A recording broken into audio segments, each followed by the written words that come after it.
আপনারা জানেন চলমান প্রাকৃতিক দুর্যোগের কারণে পার্বত্য চট্টগ্রাম, বান্দরবন, খাগড়াছড়ি, রাঙামাটি, কক্সবাজার এবং চট্টগ্রাম জেলায় প্লাবিত হয়েছে ইতিমধ্যে।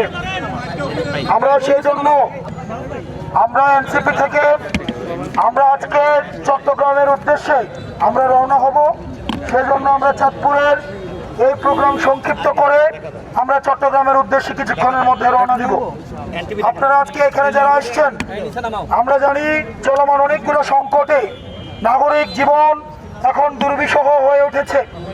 তার মধ্যে কর্মসংস্থানের অভাব, দ্রব্যমূল্যের ঊর্ধ্বগতি, লোডশেডিং এর প্রবলেম, কর্মসংস্থানের অভাব, একই সাথে সাথে আপনারা জানেন গণভোটের যেই দাবি থেকে সরকারের সরে আসা সেটি আপনাদেরকে আহত করেছে।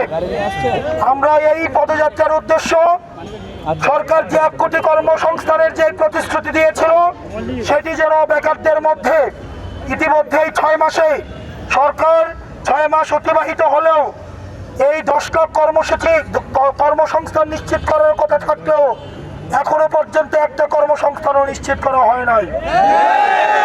আপনারা জানেন লোডশেডিং এর মাত্রা দিন দিন বৃদ্ধি পাচ্ছে।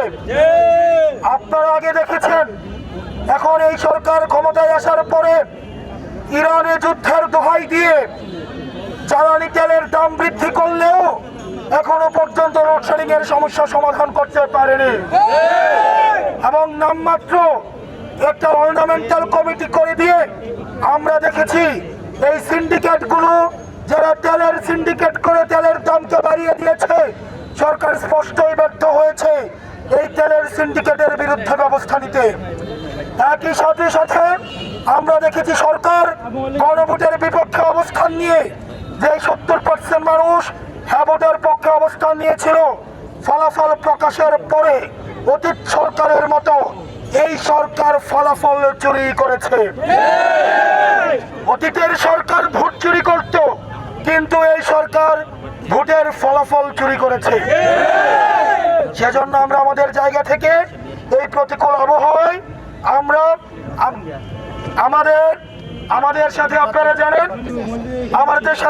জানেন এই প্রতিকূল আবহাওয়া সত্ত্বেও আপনারা বিভিন্ন জায়গা থেকে এসেছেন এবং আমরা এক পর্যায়ে চিন্তা করেছিলাম এই প্রোগ্রাম বাতিল করার, কিন্তু আমাদের কাছে মনে হয়েছে আপনাদের সাথে একটু দেখা করে যাই। সেই জায়গা থেকে এই চাঁদপুরের বিভিন্ন উপজেলা, বিভিন্ন ইউনিয়নে আগামী স্থানীয় সরকারকে সামনে রেখে আমরা আমাদের প্রার্থী ঘোষণা করব এবং সেটিকে সামনে রেখে আমাদের চাঁদপুরে আমাদের যাতায়াত অব্যাহত থাকবে। আপনারা ভালো থাকবেন, সুস্থ থাকবেন এবং এই প্রোগ্রাম আয়োজনের জন্য চাঁদপুর এনসিপি কমিটি, ছাত্র শক্তি, যুব শক্তি সহ আমাদের নারী শক্তি অন্যান্য যে সংগঠনগুলো রয়েছে সবাইকে আন্তরিক কৃতজ্ঞতা এবং অভিনন্দন জানাই। আপনারা সবাই ভালো থাকবেন, সুস্থ থাকবেন এবং আমার ইনসাফের লড়াই অব্যাহত থাকবে। আসসালামু আলাইকুম ওয়া রাহমাতুল্লাহি ওয়া বারাকাতুহু।